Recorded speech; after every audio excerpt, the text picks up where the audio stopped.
Bem, irmãos, caiu para mim pregar nesses últimos sábados de 2017 aqui no nosso grupo, né? E eu estou feliz porque a gente passou um ano de muitas bênçãos. Podemos dizer amém, não? Amém. Amém? Eu termino o ano realmente contente porque a gente, se vocês lembram, aqueles que estão com a gente desde o início do ano, nós começamos o mês de janeiro tendo 2 cultos no mês, né? A gente ainda tinha nós tínhamos ainda nós estávamos em fase de experimentação, né? Poderíamos dizer assim. Começamos com um culto por mês no ano passado, nos 3 últimos meses. Em janeiro tivemos 2 cultos e a partir de fevereiro tivemos cultos todos os sábados e chegamos ao final do ano, graças a Deus, com o nosso grupo, poderíamos dizer, forte, né? Feliz, e vamos seguir em frente com fé em Deus. Amém? O tema dessa mensagem, irmãos, eu digo que eu gosto muito dos temas da Bíblia que falam sobre milagres, e principalmente os milagres de Jesus. Eu sei que é curioso, às vezes, quando a gente me relata sobre os milagres, né? Eu já peguei alguns dados, por exemplo, com o pastor Ranieri Salles, ele menciona que são 35 milagres mencionados ou relatados nos evangelhos. Milagres de Jesus relatados nos evangelhos. E ele tem uma estatística bem interessante, né? Dos 35 milagres, alguns estão em Mateus, outros em Marcos, outros em João, alguns estão nos 4 evangelhos, alguns estão em um evangelho apenas. E o milagre que eu escolhi para que a gente possa meditar nessa manhã, um texto curto, e curiosamente esse milagre se encontra no evangelho de Marcos. E Marcos, né, como cada evangelista tem sua característica, Marcos tem uma característica interessante que até eu aprendi isso com o William, né? O William tem nos trazido informações aí da Bíblia e acho que ele colocou no grupo aí um dia desses as características de Marcos, né, William? E não é muito detalhista, ele vai direto ao ponto, não é isso? Exatamente, rápido. E é curioso porque, pessoalmente, né, eu sou uma pessoa um pouco detalhista, né? Não sei, ou muito detalhista pode ser. Mas quando eu vou contar alguma história, normalmente eu conto com mais detalhes. Talvez eu tenha sido incentivado até pela minha esposa, porque a Mary, ela sempre quer saber mais das coisas, né? Então quando eu vou contar uma história, ela começa a interrogar isso e aquilo. Não, eu não sei essa parte, mas os detalhes eu gosto. Particularmente eu gosto de detalhes. Marcos, ele realmente é bem direto nos assuntos, nas narrativas. Mas é interessante, esse milagre só está no capítulo, no livro de Marcos. E Marcos, apesar de dar poucos detalhes, se nós prestarmos atenção em cada versículo, nós vamos encontrar bastante lições para as nossas vidas. Eu espero que vocês possam ver, que possamos retirar essas lições desse texto. Vamos então ler o capítulo 7 do Evangelho de Marcos. Eu quero que vocês mantenham suas Bíblias abertas nesse capítulo, porque nós vamos ficar só aqui, né? Esse vai ser o único texto que nós vamos analisar nessa manhã. Marcos capítulo 7, dos versículos 31 até o 37. Tá? Se todos já tiverem aí, vamos começar a ler. Marcos capítulo 7, versículos a partir do 31 até o 37. O texto é bem curto, nós vamos ler primeiro o texto e depois a gente começa a fazer uma análise. Diz assim, versículo 31.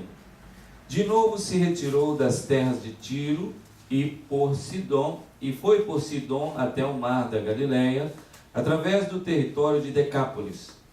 Então lhe trouxeram um surdo e gago que lhe suplicaram que impusesse as mãos sobre ele. Jesus, tirando-o da multidão à parte, pôs-lhe os dedos nos ouvidos e lhe tocou a língua com saliva.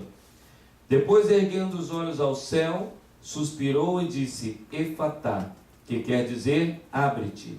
Abriram-se-lhes os ouvidos, e logo se lhe soltou o empecilho da língua, e falava desembaraçadamente. Mas lhes ordenou que a ninguém o dissessem. Contudo, quanto mais recomendava, tanto mais eles o divulgavam.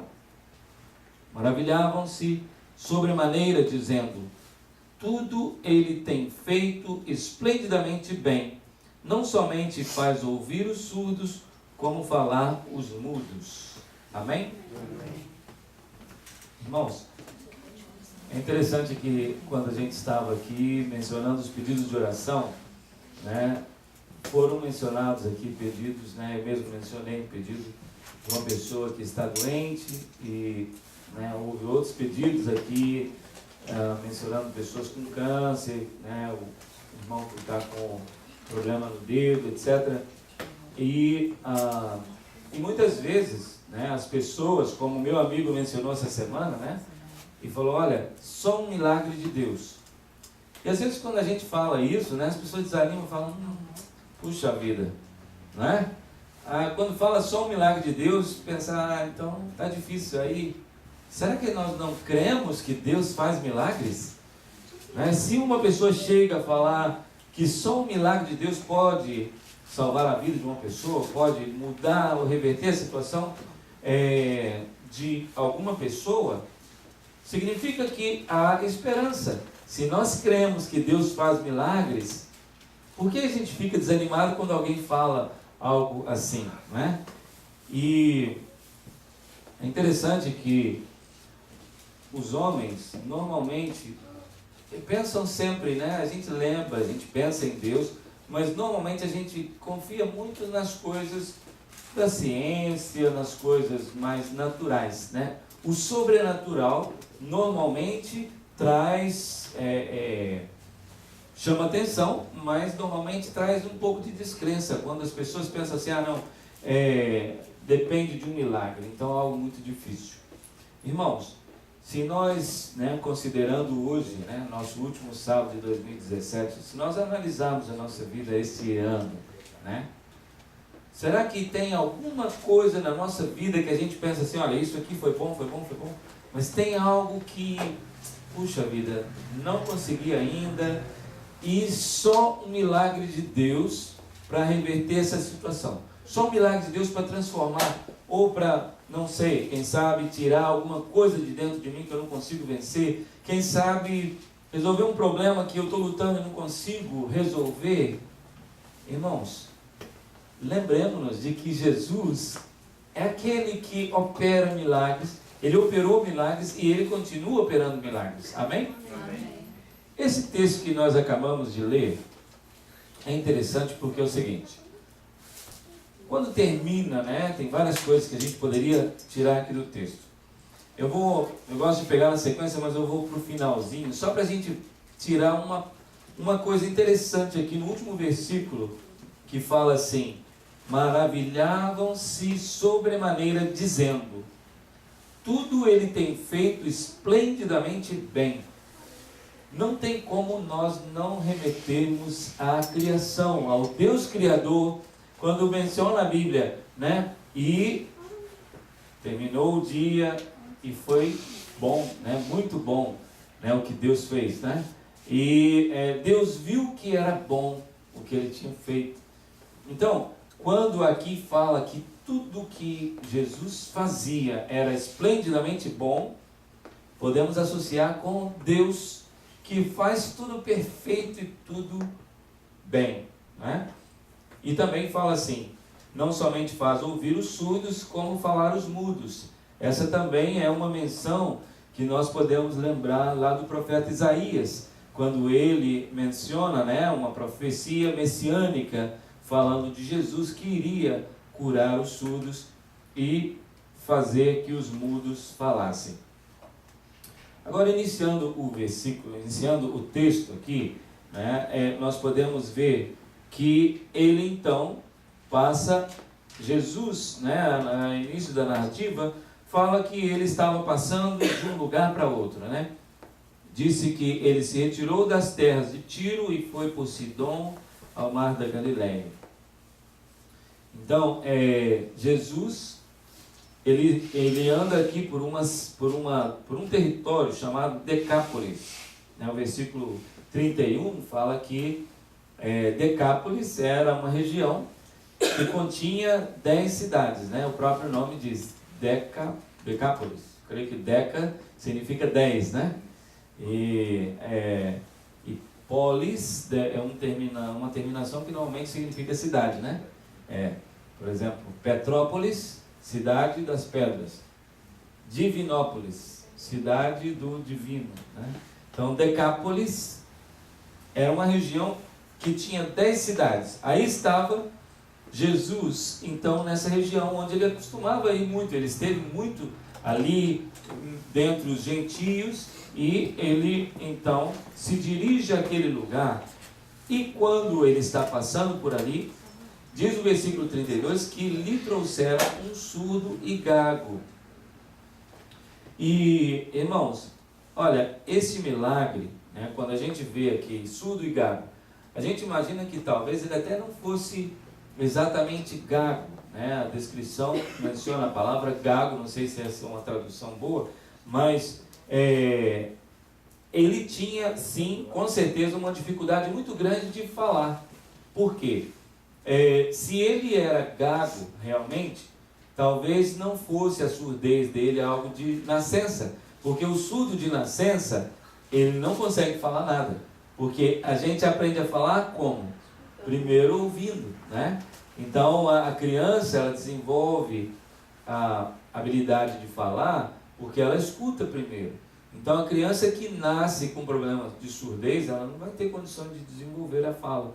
Hoje já tem mais técnicas, mais coisas que podem facilitar a pessoa que tem essa limitação, mas naquele tempo era muito difícil. Então, se ele tinha dificuldade de falar e era gago, provavelmente ele adquiriu essa surdez, esse problema de surdez quando era criança, quando ainda não tinha habilidade de falar perfeitamente. Então,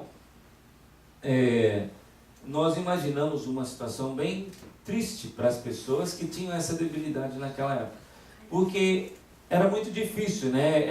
Uma pessoa que vivia à margem da sociedade. Hoje, se nós compararmos, por exemplo, um cego, uma pessoa que tem um aleijado, um cego, ele tem convivência social, porque ele tem comunicação, né? O cego pode comunicar, ele pode ver, mas ele aprende a falar, ele se comunica. O aleijado, ele não pode andar, mas ele se comunica. Agora, o surdo, né? E por isso muitas vezes as pessoas falam surdo-mudo, né? Não porque ele não possa emitir sons, mas ele não consegue, ele emite sons, mas ele não consegue articular os sons, né? Ele não consegue falar. E eu acho que uma das piores deficiências, porque principalmente naquela época, né? As pessoas, quem sabe, poderiam ter uma boa aparência, poderiam chegar e se apresentar em algum lugar, mas de repente você tenta falar com aquela pessoa e ela não consegue comunicar com você, né? Então as pessoas, imagino que se isolavam, né? Às vezes até poderia trazer, essa deficiência poderia trazer uma aparência de que a pessoa tinha um problema mental, porque como um surdo mudo emite sons e às vezes ele fala muito alto porque ele não está escutando e ele não fala nada corretamente, pode até fazer com que as pessoas levem essa pessoa para um hospício, entendeu? Porque pode imaginar que ela tem problemas mentais. Então, olha, se a gente for analisar, realmente era uma situação muito triste desse jovem que foi levado a Jesus. Este milagre, irmãos, na realidade, ele trata ele ilustra, não? Como Jesus trata o pecador, né? Quando Jesus quando Jesus fala a palavra efatá, né? que significa abre-te. Nós poderíamos imaginar que não somente ele estava curando aquele problema, né, para abrir os ouvidos dele e a boca para ele falar, mas também uma condição espiritual, não é? Ele vivia num problema consequente do pecado, porque todas as coisas que nós vemos nesse mundo, as doenças que nós mencionamos aqui, né, uma pessoa doente com isso, doente com aquilo, e às vezes a gente pensa, por que fulano de tal está com essa doença se era uma pessoa tão boa? E às vezes não vemos explicação para essas coisas, mas Jesus, ele vê a condição de nós, em geral, como pecadores que somos. E todas essas coisas são consequências do pecado. E naquele momento, quando ele fala, Efatá, abre-te, ele está libertando aquele jovem de uma consequência do pecado. Eu diria que Jesus, ele não somente estava curando aquele jovem fisicamente, e não só o jovem, mas Jesus não estava, irmão, se nós falamos dos milagres, né, e eu gosto de falar das curas, é interessante, mas Jesus não veio aqui simplesmente para fazer milagres, porque se ele viesse aqui só para esses milagres e essas curas que a Bíblia relata, ele estaria fazendo muito pouco. Poderíamos dizer que Jesus fez muito pouco, porque ele não curou todos os surdos, ele não curou todos os cegos, ele não curou todos os aleijados. Mas assim como o evangelista João menciona muitas vezes os milagres de Jesus como sinais, nós poderíamos dizer que esses milagres eram sinais para aquelas pessoas de que Jesus realmente era o Filho de Deus, de que Jesus tem poder para curar, tem poder para ressuscitar. E olha, irmãos, falar de milagres de Jesus, eu poderia enumerar aqui vários. Eu me encanto quando nós lemos a narrativa da ressurreição de Lázaro e da própria ressurreição de Jesus, aquele que venceu a morte. Então, Jesus operou sinais, se a gente usar a palavra sinais no lugar de milagres, para nos mostrar o seu poder, para nos mostrar que ele pode todas as coisas e tudo que ele faz é perfeito. Amém? Amém. A importância dos milagres de Jesus não está simplesmente nos próprios milagres, mas naquilo que nós realmente vemos como consequência desses milagres. O que nós poderíamos achar mais assim interessante nesse milagre? Uma das coisas que mais me chama a atenção é o método como Jesus utilizou, o método que Jesus utilizou para operar o milagre. Veja que quando inicia o texto, aqui no versículo 32, diz assim: lhe trouxeram um surdo mudo e lhe suplicaram que impusesse as mãos sobre ele. Ou seja, nós imaginamos que aquelas pessoas que levaram o surdo mudo, eles trouxeram para Jesus, e aqui diz para quê? Para que ele nos impusesse as mãos. Essas pessoas provavelmente viram Jesus curando o endemoniado gadareno, que foi curado nessa mesma região, pouco tempo antes, Eles viram Jesus fazendo outros milagres, e eles pensaram, não, é só trazer o jovem aqui, falar para ele colocar as mãos na cabeça dele e ele vai curar dessa maneira. Ou seja, eles trouxeram já para Jesus o método que ele tinha que fazer, não é? E isso, irmãos, quem sabe nos fala um pouco para nós também. Porque quantas vezes nós já trazemos o método para Jesus daquilo que nós queremos. Ó Senhor, eu quero que você faça assim, assim comigo, na minha vida. Senhor, eu quero que você utilize essa maneira, assim como você utilizou para curar ou para livrar uma pessoa. E nós, muitas vezes, queremos fazer algo que muitas vezes não é aquilo que Jesus quer, ou não é no tempo que Jesus quer. Por exemplo, a Bíblia nos mostra alguns exemplos interessantes sobre isso. Um deles é Naamã. Naamã, quando ele foi para ser curado pelo profeta Eliseu, Para sua surpresa, quando ele chega lá na casa de Eliseu, o profeta nem o recebe. Ele manda um recado, fala: olha, vai lá lavar-se 7 vezes no Rio Jordão. E o rei fica indignado, Naamã fica indignado, e ele pensa: puxa vida, será que não há rios melhores, como lá em Damasco?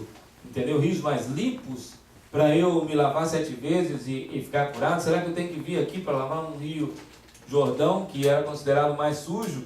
E ele não quis, né? Ele achou um insulto para com ele, nem ser recebido na casa do profeta, e ainda recebeu um recado assim.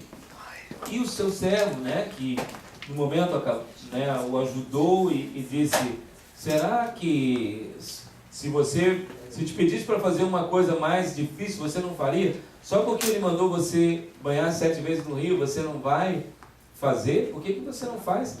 E então ele decide banhar-se no rio e sai dali curado. Ou seja, o profeta contrariou a expectativa de Naamã. No momento que ele queria o milagre da forma como que ele queria. Ele imaginava que o profeta iria sair, iria cumprimentá-lo, iria recebê-lo na sua casa, iria fazer, quem sabe, uma oração, mas o profeta simplesmente muda, né, contraria a expectativa dele. Um outro exemplo da Bíblia, poderíamos dizer, o apóstolo Paulo. O apóstolo Paulo, ele menciona em várias de suas epístolas que ele tinha um espinho na carne, né? E ele chama isso de mensageiro de Satanás. E ele pede a Deus: tira-me esse espinho da carne. Mas qual é a resposta de Deus para ele? A minha graça te basta. A minha graça te basta. E Deus decide não curar, não tirar esse espinho da carne do apóstolo Paulo. E há pessoas, né, a gente não sabe exatamente qual era o sofrimento que ele tinha, né, pessoas estudiosas fizeram já várias especulações, entendeu? Quem sabe umas 7 nós podemos encontrar por aí, desde tentação sexual até problema de visão, que provavelmente seja o que ele sofria naquele momento, mas a gente sabe que era uma coisa que ele sentia realmente uma vontade muito grande de se livrar, mas Deus, como vê todas as coisas, e Ele sabe o momento, e Ele falou: não é isso que você precisa, a minha graça te basta. Irmãos, isso nos ensina de que muitas vezes nós esperamos de Deus alguma coisa e não recebemos no momento em que queremos, ou da maneira como queremos, mas Ele sabe o que é melhor para nós. Ele sabe o momento que Ele deve atuar na vida de uma pessoa. Eu quero abrir um parênteses aqui para contar uma experiência própria. E eu gosto de relatar experiências, sabe, irmãos? Eu tenho muitas vezes... eu sei que algumas pessoas falam: não gosto de falar de mim, mas eu acho que é importante, porque eu acho que é um testemunho. E para falar a verdade para vocês, irmãos, eu nunca contei essa experiência em um sermão meu. Mas é algo que aconteceu comigo. E eu nunca contei, talvez porque eu tinha dúvidas do que realmente tinha acontecido, sabe? A questão é que uma vez a minha mãe, ela esteve muito doente. E realmente ela não conseguia encontrar solução em nenhum médico que ela ia, ela conseguia encontrar solução para o seu problema. Ela sentia uma dor na perna esquerda e essa dor lá deixava ela tão debilitada que ela ficava de cama. Ela foi hospitalizada muitas vezes e eles nunca descobriam esse problema que ela tinha. Mas foi através dessa enfermidade que ela veio a conhecer a Cristo. E através dessa enfermidade, ela teve ânimo de ler a Bíblia. Ela não tinha nenhuma intenção de ler a Bíblia, ela era católica de nascimento, mas ela também não frequentava a igreja, ela queria que nós fôssemos católicos, eu e minha irmã, e nos colocavam para assistir missa todos os domingos, né, em casa, nos obrigava, na realidade, a assistir a missa, que a gente não entendia nada, mas quando ela se enfermou, né, quando ela ficou assim ruim, meu pai, que não era um cristão ativo, não era um evangélico de frequentar a igreja, mas ele era, nasceu num lar cristão, ele disse para ela: olha, você precisa buscar a Deus. E deu uma Bíblia para ela ler, mas ela falava: olha, Bíblia de crente eu não leio, só se for católico. E ele deu uma Bíblia para ela, ele mostrou as diferenças da Bíblia. Resumindo, irmãos, a minha mãe, ela passou então a dar uma chance para Deus. E ela começou a ler a Bíblia e descobriu muitas coisas na Bíblia. E ela começou a buscar a verdade e, obviamente, o que ela mais queria era a cura física. E ela buscou nos médicos, ela não conseguiu nada. E quando ela chegou, e quando ela escutava de que tinha alguém, uma vez ela ouviu falar de um pastor, que era chamado pastor, e que ele estava próximo da nossa cidade, lá em Belo Horizonte. Ele estava na cidade de Lagoa Santa, e lá ela foi, porque esse pastor, foi dito, né, foi falado que esse pastor estava fazendo curas e operava milagres. Então ela estava lendo a Bíblia e ela pensou: se é um pastor e ele realmente está fazendo isso, eu vou até lá e eu quero ser curada também. E minha mãe esteve uma vez lá e não aconteceu nada com ela. Algumas pessoas parece que eram curadas ali, mas ela não foi curada e depois esteve em outra cidade.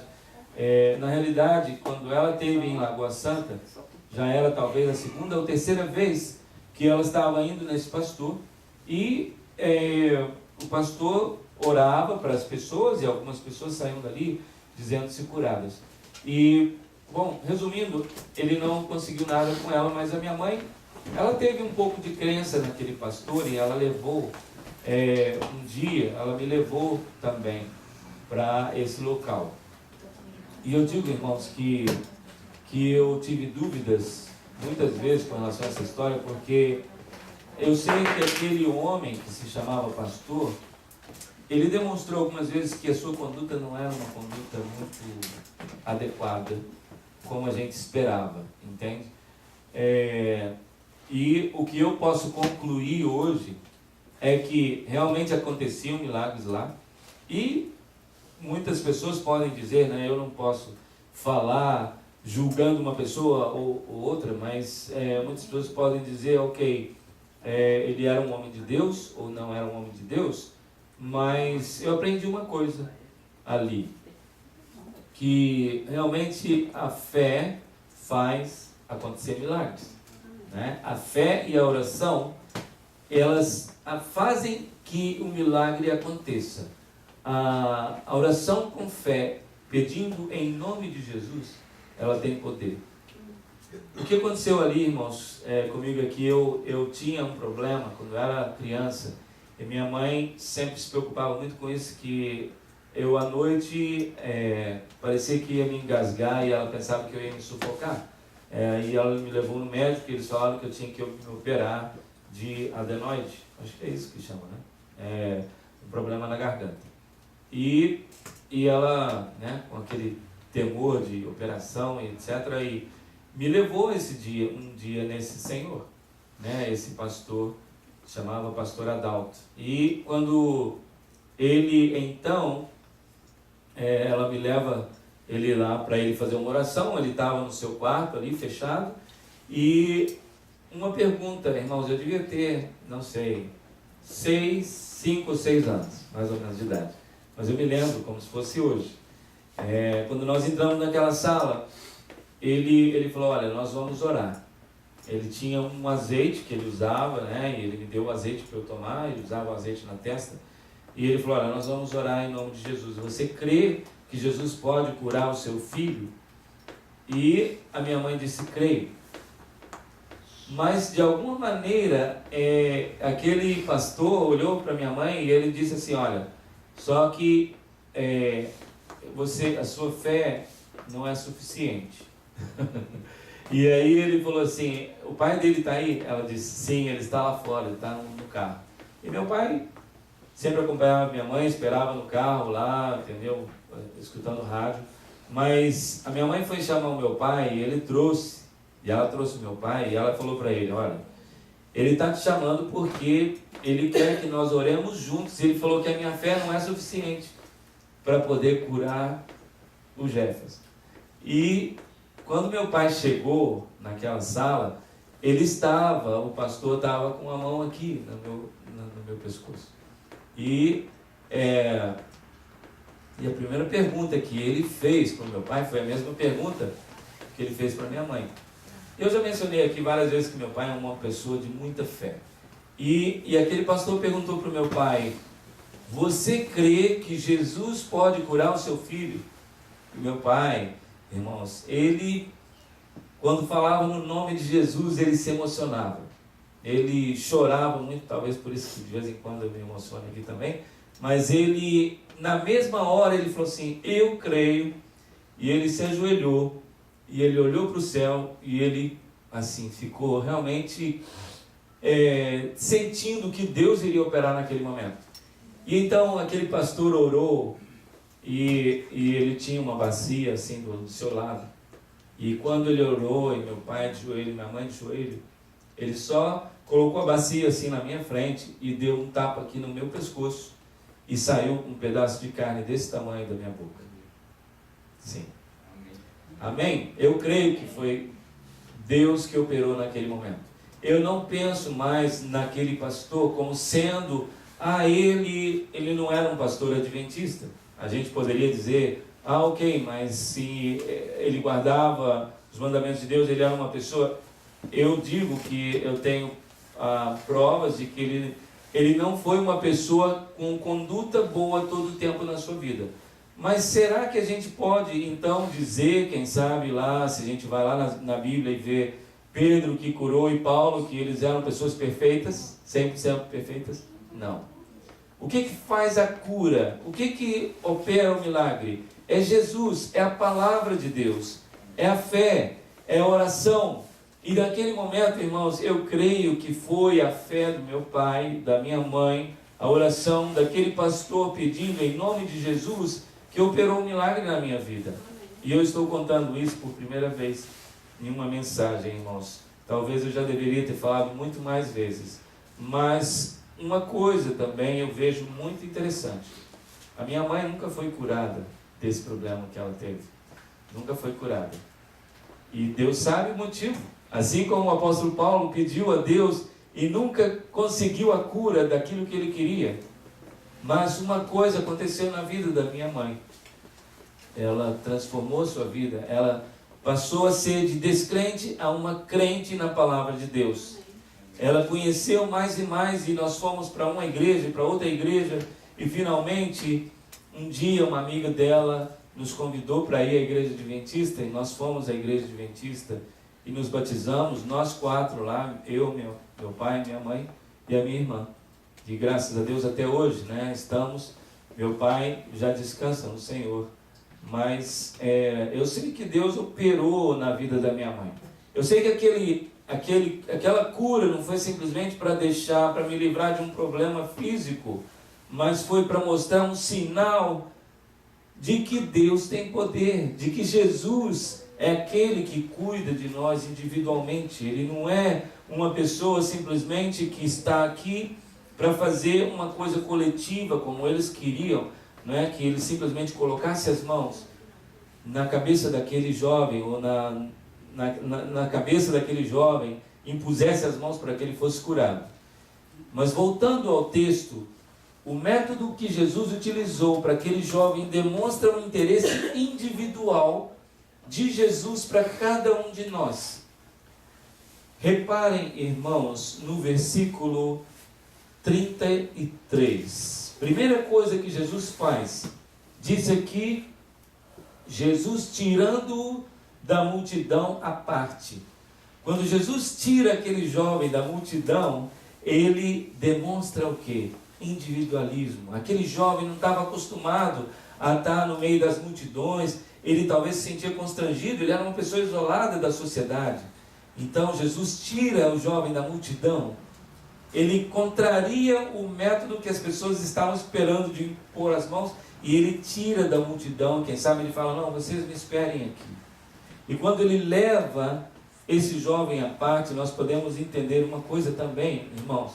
Jesus opera milagres na nossa vida quando nós, individualmente, quem sabe no aposento do nosso quarto, na nossa casa, nós oramos a Deus com fé.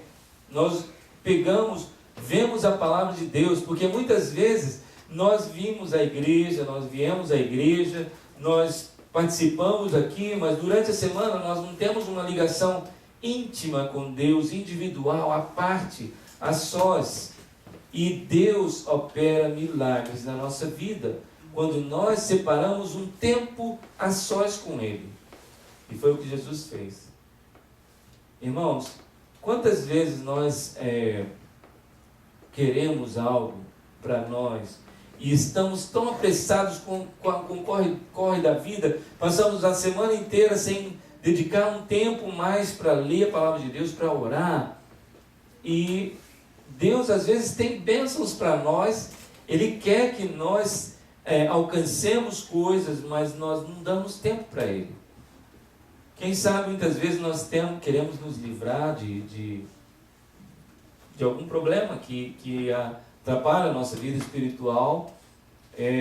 Eu diria, irmãos, olha, tem até uma frase que eu gosto de mencionar, também ouvi isso de um pastor que diz: a tentação você não vence ela no momento da tentação, você vence antes. Então, se você quer vencer uma tentação, você tem que melhorar a sua comunhão com Deus antes de se deparar com a tentação.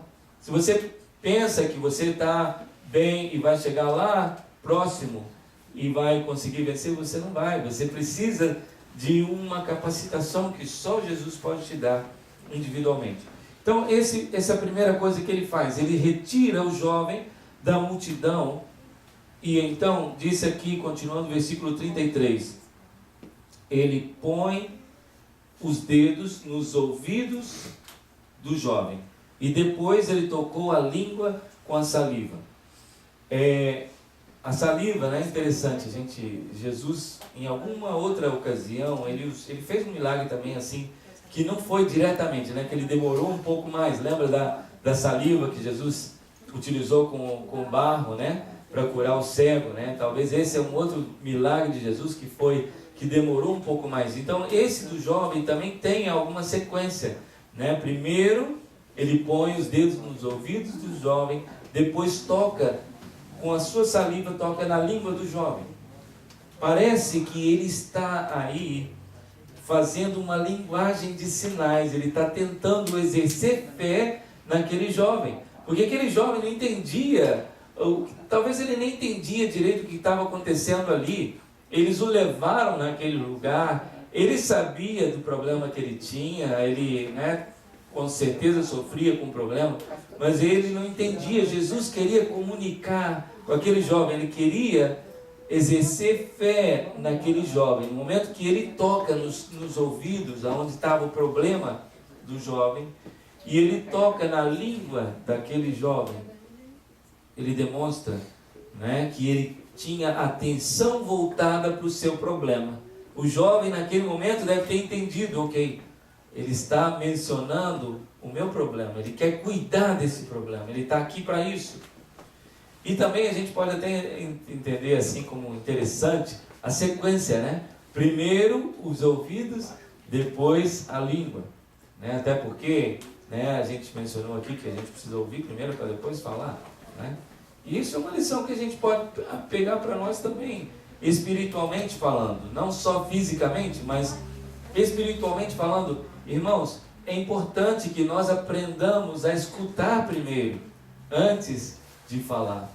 É importante que a gente não fale antes de saber exatamente o que acontece. Quem sabe nós somos precipitados no falar e falamos coisas que podem trazer problemas. Irmãos, essa mensagem de Jesus, esse milagre de Jesus, demonstra essa atenção especial para esses nossos problemas. Os problemas que nós vivemos no nosso dia a dia.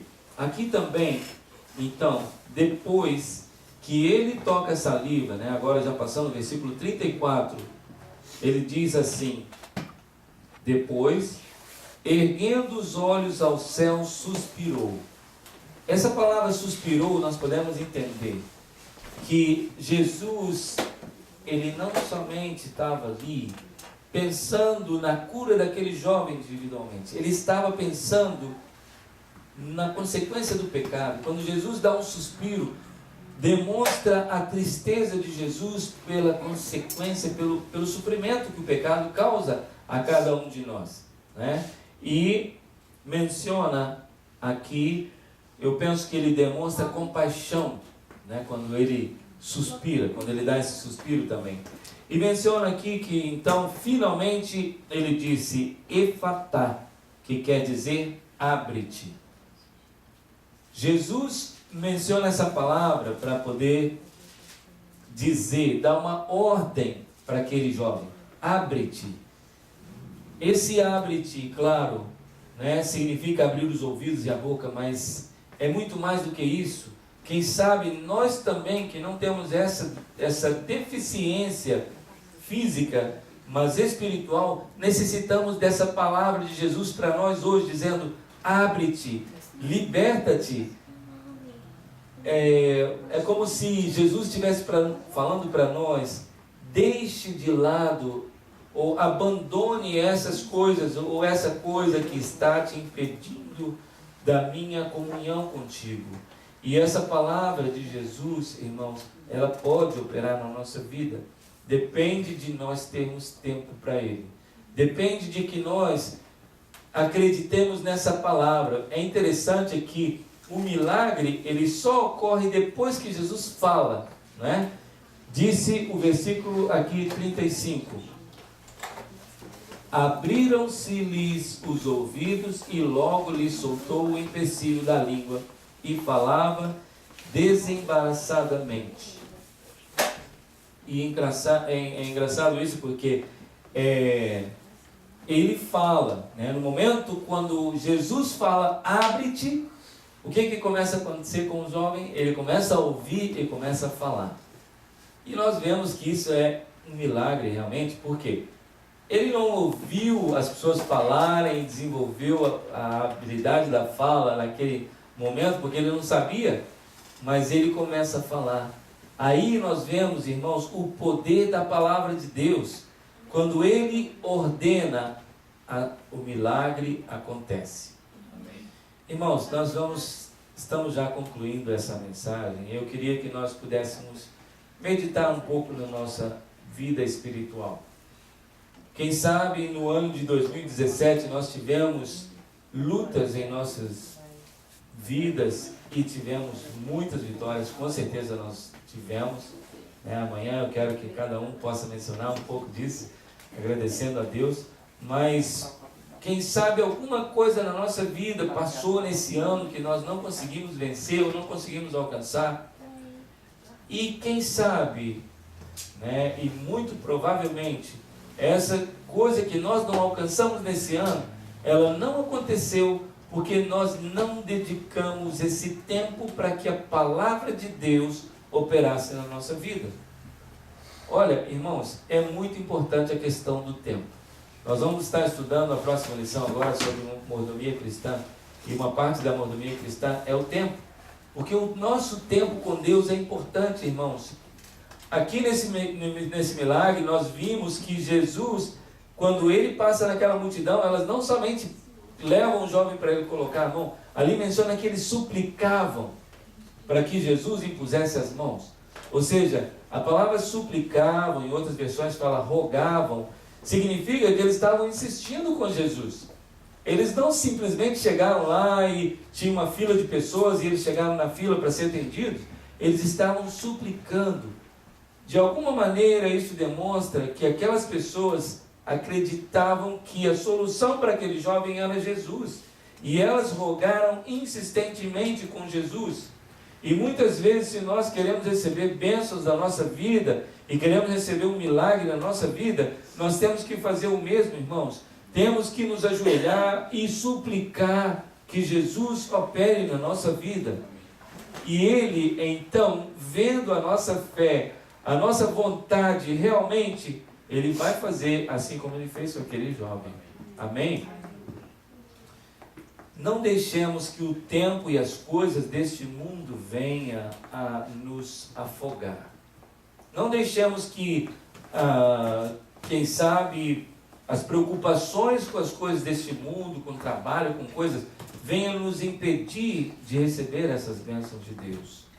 Há pessoas que às vezes vivem no corre-corre, e aqui nos Estados Unidos a gente fala muito disso porque é sempre correndo para ir, para cá e para lá, e levanta de madrugada e vamos e tal. E realmente, irmãos, eu confesso, eu preciso dedicar muito mais tempo na minha vida. Eu estou falando isso, essa mensagem não é só para vocês, é para mim primeiramente, porque eu preciso dedicar tempo para Deus. Eu sinto essa necessidade e às vezes eu não faço.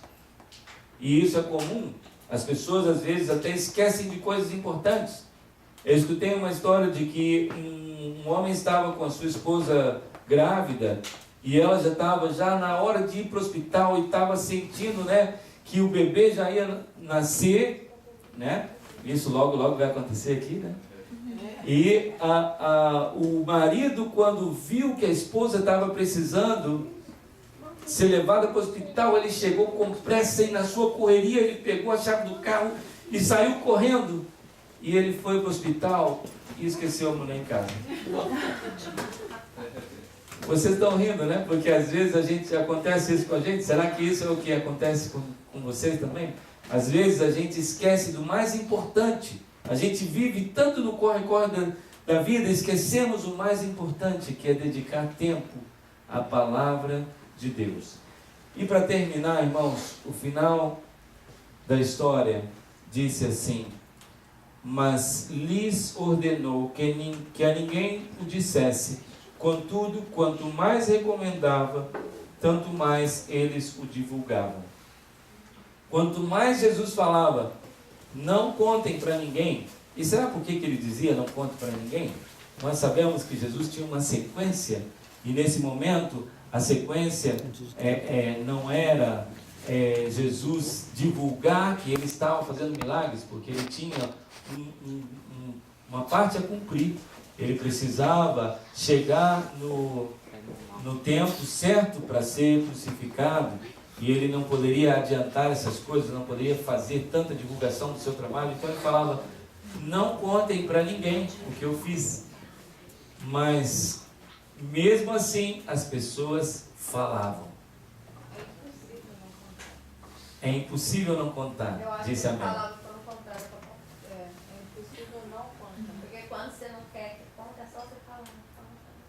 As pessoas sempre querem contar, né? Eu faço assim quando eu quero todo mundo contar. Olha, eu só tô... É verdade, isso acontece realmente. Se Mas, você irmãos, não quer, ninguém fica sabendo, não fala pra mim.